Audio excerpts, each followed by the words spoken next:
పలాస నియోజకవర్గంలో జరిగిన ఘటనపై యాదవ కులంలో పెద్ద ఎత్తున చర్చ జరుగుతుంది. దానయ్య కుటుంబానికి యాదవ సంఘం అండ. మాజీ మంత్రి సీదిరిపై మండిపాటు. 50,000 ఆర్థిక సహాయం అందచేత. న్యాయం జరిగే వరకు పోరాటం కొనసాగిస్తాము అన్న నాయకులు. సూదికొండ ప్రమాద బాధిత కుటుంబానికి జిల్లా యాదవ సంఘం పరామర్శ.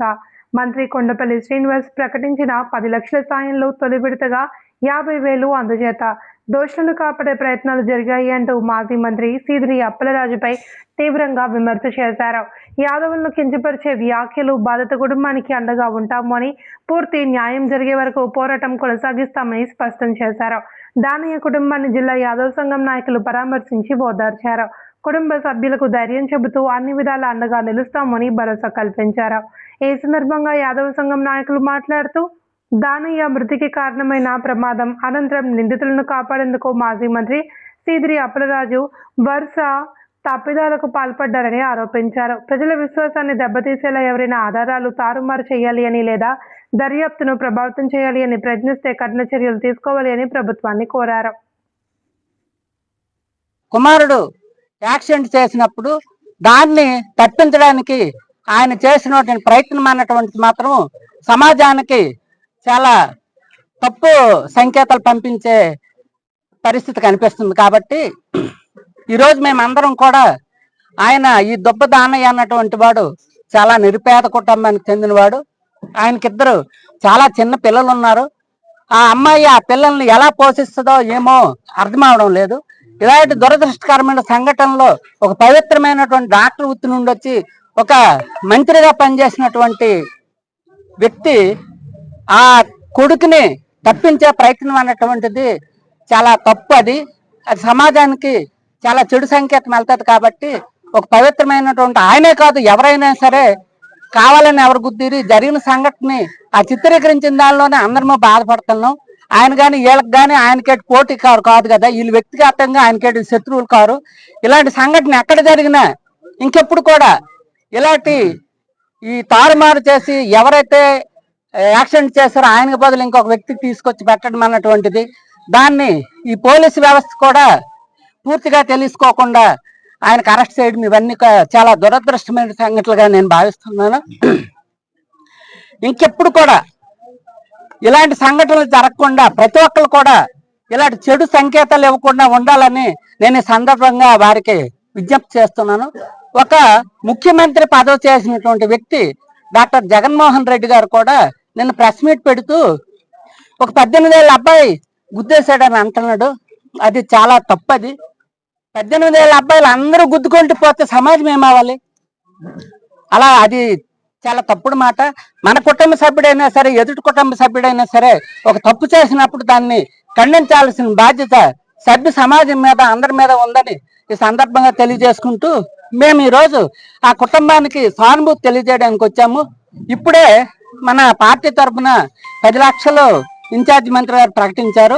అందులో సిరియస్ మేడం గారు 50,000 ఇప్పుడు తాత్కాలికంగా వాళ్ళకి ఇవ్వమని చెప్పారు. ఇప్పుడు ఇవ్వడం జరిగింది.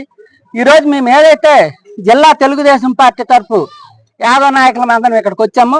మేము కూడా ఆ కుటుంబానికి 2-3 రోజుల్లో ఒక 50,000 కలెక్షన్ చేసి ఇస్తామని ఈ పత్రికాముఖంగా మేము తెలియజేస్తున్నాము. 50,000 ఇస్తామని పత్రికాముఖంగా తెలియజేస్తున్నాము. కాబట్టి ఇంకెప్పుడు కూడా ఏ నాయకులు కూడా ఇలాంటి తప్పుడు సంకేతాలు ఇవ్వకుండా ఉండాలని మీ తరఫున వారికి విజ్ఞప్తి చేస్తూ సెలవు తీసుకుంటాం. మరి బైక్ మీద వెళ్తూ ఒక యాదవ కులానికి చెందినటువంటి నిరుపేద దుబ్బ దానయ్య అన్నటువంటి వ్యక్తిని యాక్సిడెంట్ చేయటం వల్ల ఆ వ్యక్తి చనిపోవటం జరిగింది.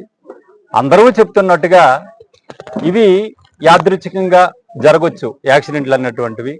కానీ దాని తదుపరి జరిగినటువంటి పరిణామాలే మరి సభ్య సమాజము తలదించుకోవాల్సినటువంటి పరిస్థితి సృష్టించినటువంటి మాజీ మంత్రి అప్పలరాజు గారి తాలూకు చర్యని ప్రతి ఒక్కరు కూడా ఖండిస్తున్నారు. ఎందుకంటే ఒక మానవీయ కోణంలో ఆ జరిగిన సంఘటన జరిగిన తర్వాత చనిపోయినటువంటి వ్యక్తిని హాస్పిటల్ తీసుకెళ్లడమా, ఆ పరిస్థితి చూడటం కాకుండా తన కుమారుడిని రక్షించుకోవడం కోసం ఆయన చేసినటువంటి చేష్టలన్నీ కూడా ఈరోజు బయటకు వచ్చిన తర్వాత ఈ రాజకీయాలు, వైసీపీ రాజకీయాలు, ఈ డాక్టర్ సీదిరి అప్పలరాజు గారు ఇంత ముందు ఒక మంత్రిగా చేసి ఒక బాధ్యతాయుతమైనటువంటి పదవిలో ఉన్నటువంటి వ్యక్తి ఈ రకంగా చేస్తాడని ఇవాళ రాష్ట్రం అంతా కూడా చేదరించుకున్నటువంటి పరిస్థితి ఉంది. ఇది ప్రధానంగా ఈరోజు ఈ శ్రీకాకుళం జిల్లాలో ఉన్నటువంటి యాదవ కులం ఉన్న నాయకులందరూ కూడా ఈరోజు రావడానికి కారణం ఏంటంటే 2019కు ముందు జగన్మోహన్ రెడ్డి గారు బీసీ కులాల్లో ఒక వైషమ్యాలు సృష్టించి యాదవ కులాల్ని మొదటి నుండి తెలుగుదేశం పార్టీకి పట్టుగొమ్మగా ఉన్నటువంటి యాదవ కులాన్ని తప్పుదోవ పట్టించి అధికారంలోకి వచ్చిన తర్వాత మరి సుబ్బయ్య లాంటి అనేక మంది యాదవ నాయకుల మీద దాడులు జరిగిన తీరే ఈ రోజు ఎక్కడ జరిగినటువంటి పరిస్థితి కూడా. మొన్న జగన్మోహన్ రెడ్డి గారు విశాఖపట్నం వచ్చినప్పుడు ఆయన ప్రెస్ మీట్ లో మాట్లాడిన మాటలు చూస్తే దిగ్భ్రాంతి కలుగుతుంది. ఎందుకంటే ఎక్కడైనా బాధితుల తరపున మాట్లాడతారు, చనిపోయిన వ్యక్తి కోసం మాట్లాడతారు. ఇక్కడ చనిపోయిన వ్యక్తి కోసం కాకుండా ఎవరైతే బైక్తో గుద్దించారో ఆయన మీద సానుభూతి చూపిస్తూ ఆయన మాట్లాడడం అనేటువంటిది ఒక ముఖ్యమంత్రి స్థాయి. ఆయన యాదవుల పట్ల ఆయనకున్నటువంటి ఈ వైషమ్యం ఏంటన్నటువంటిది కూడా ఇక్కడ ప్రస్ఫుటంగా కనిపిస్తుంది. ఇది జరిగిన తర్వాత ఈరోజు మా అందరం కూడా తెలుగుదేశం పార్టీ యాదవ కుటుంబాలకి యాదవులకు మొదటి నుండి ఉన్నటువంటి తెలుగుదేశం పార్టీతో ఉన్నటువంటి అవినాభావ సంబంధాన్ని దృష్టిలో పెట్టుకొని ఈ సంఘటన జరిగిన తర్వాత ఆయన చేసిన చేష్టలు చూసి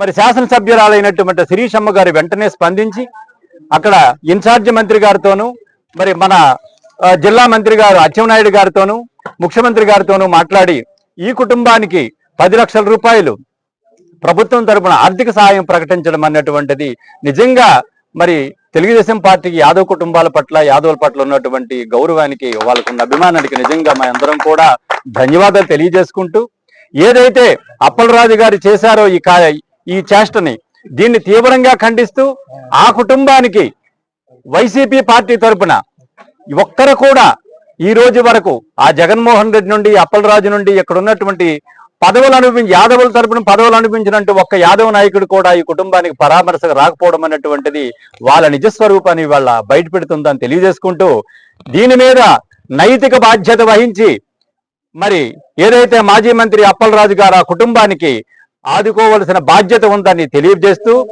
ఇది లేకపోతే దీన్నే గాని మరి బాధ్యత తీసుకోకపోతే యాదవుల ఆగ్రహాన్ని ఈ వైసీపీ ప్రభుత్వము ఇక్కడ ఉన్నటువంటి అప్పలరాజు గారు ఆగ్రహాన్ని చవిచూడవలసి వస్తుందని తెలియజేసుకుంటున్నానండి. ధన్యవాదాలు.